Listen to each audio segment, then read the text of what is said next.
Isa na namang bagyo ang papasok sa loob ng ating Philippine Area of Responsibility ngayong araw, na tatawaging Bagyong Josie.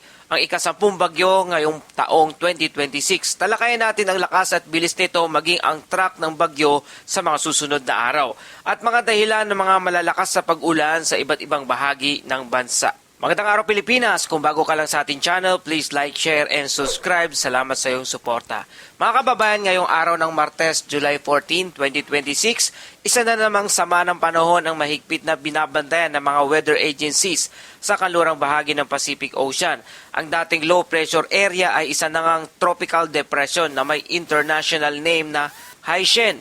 Bagamat nananatili pa itong nasa labas ng ating Philippine Area of Responsibility o PAR, inaasahang maaari itong pumasok sa ating monitoring area sa mga susunod na araw o kaya ngayong araw. Kapag nangyari ito, bibigyan ito ng local name na Bagyong Josie, ang ika-10 bagyo ngayong taong 2026 at pangatlong bagyo ngayong buwan ng July. Ngayon naman alamin natin ang kasalukuyang lokasyon ng bagyo, lakas ng hangin, bilis ng pagkilos at posibleng tatahaking landas nito at posibilidad ng mga paglakas o paghina at kung may banta ba itong idudulot sa alimang bahagi ng ating bansa.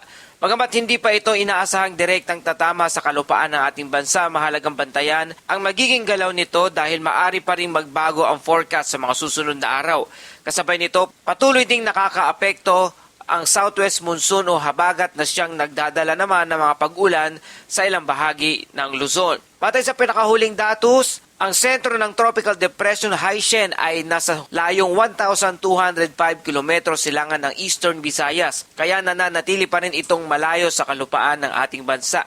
Taglay nito ang pinakamalakas na hangin na 55 km bawat oras at may pagbugsong umaabot sa 70 km bawat oras, habang kumikilos ito sa pahilagang kanluran o northwestward sa bilis na 10 km bawat oras. Batay sa iba't ibang weather model, inaasahang magpapatuloy ang paglalakbay nito sa karagatan ng Philippine Sea. Posible itong lumakas bilang isang tropical storm bago makarating o makalapit sa silangang hangganan ng ating Philippine Area of Responsibility. Mga kababayan, sa kasalukuyang projection, mas mataas ang posibilidad na lumihis ito pahilagang kanluran malapit sa silangang bahagi ng ating Philippine Area of Responsibility bago tuluyang kumurba pahilaga.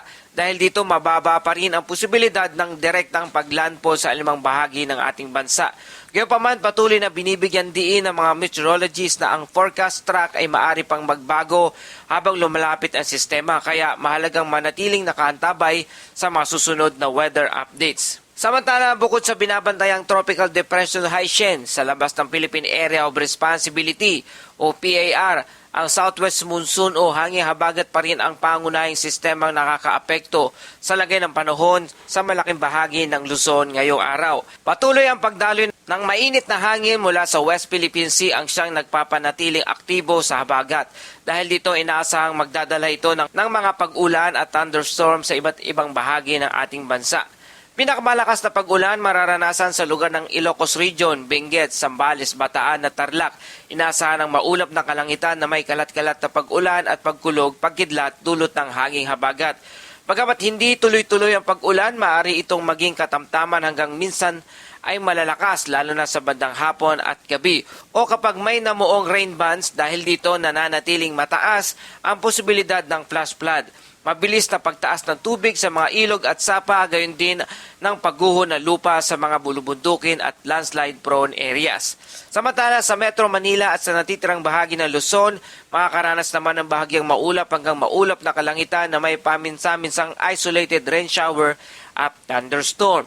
Bagamat maraming lugar ang maaring makaranas ng maaraw na panahon sa umaga, hindi isinasantabi ang posibilidad na bigla ang paglakas ng ulan sa bandang hapon at gabi, lalo na kapag nabuo ang malalakas na thunderstorm clouds. Mga kababayan, kapag naging matindi ang thunderstorm, maaari pa rin magkaroon ng biglaang pagbaha sa mga mabababang lugar, pag-apaw ng mga kanal at estero at pagguho ng lupa sa mga bulubunduking lugar. Sa natitirang bahaging Visayas at Mindanao, hindi direktang naapektuhan ng habagat ang lagay ng panahon. Gayunpaman, dahil sa localized thunderstorm, inaasahan pa rin ang bahagyang maulap hanggang maulap na kalangitan na may isolated rain showers at thunderstorm, partikular tuwing hapon hanggang sa gabi. Karaniwan itong nagsisimula bilang mainit na kondisyon sa umaga bago mabilis na mabuo ang mga thunderstorm cloud dahil sa init ng panahon. Kapag lumakas ang mga thunderstorm na ito, maaari ring makaranas ng malalakas na pagbuhos ng ulan, pagkulog, pagkidlat at pagbugso ng hangin na maaring magdulot ng panandaliang pagbaha. Mga kababayan, pagdating naman sa kondisyon ng karagatan, nananatiling may pag-iingat na ipinapayo ang Pag-asa sa mga mangingisda at mga gumagamit ng mga maliliit na sasakyang pandagat. Sa buong Luzon, inaasahang ang katamtaman hanggang malalakas na hangin na umiihip mula sa timog kanluran hanggang timog.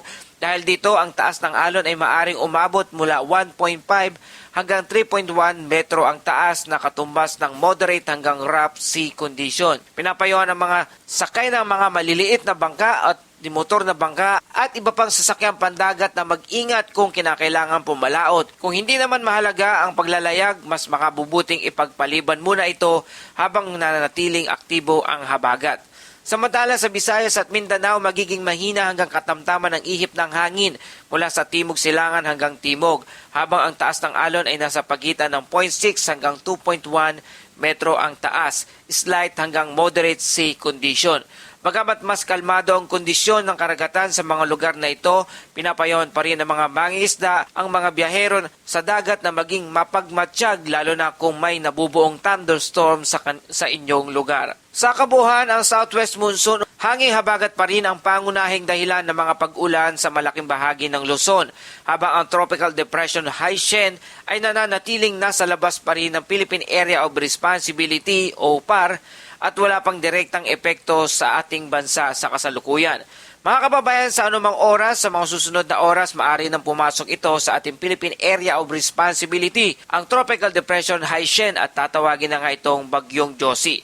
Gayunpaman, patuloy na babantayan ng mga weather agencies ang galaw ng nasabing bagyo dahil maaari pa itong lumakas at pumasok sa ating Philippine Area of Responsibility sa mga susunod na araw. Para sa ating Bible verse of the day mula sa Awit 28 verse 7, ang Panginoon ang aking lakas at aking kalasag.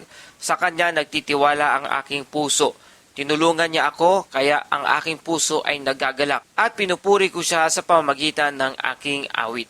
Mga kababayan, sa gitna ng pabago-bagong panahon, mga pag-ulan at mga bagyong ating binabantayan, natural lamang na makaramdam tayo ng pag-aalala. Ngunit ipinapaalala sa atin ng Awit 28 verse 7 na ang tunay nating lakas at proteksyon ay nagbumula sa Panginoon habang ginagawa natin ang ating bahagi sa pamamagitan ng pagiging handa, pakikinig sa mga opisyal na babala at pag-iingat. Huwag din nating kalimutan ilagak ang ating tiwala sa Diyos na siyang gumagabay at nag-iingat sa atin sa bawat araw at pagkakataon. At yan po ating update sa panahon ngayong araw. Kung nakatulong sa inyo ang balitang ito, please like, share, and subscribe. Salamat sa iyong suporta. Ito ang Pilipinas Weather ngayon na lagi ang papaalala, magyanda, magiligtas, mag-alerto, ingat tayong lahat.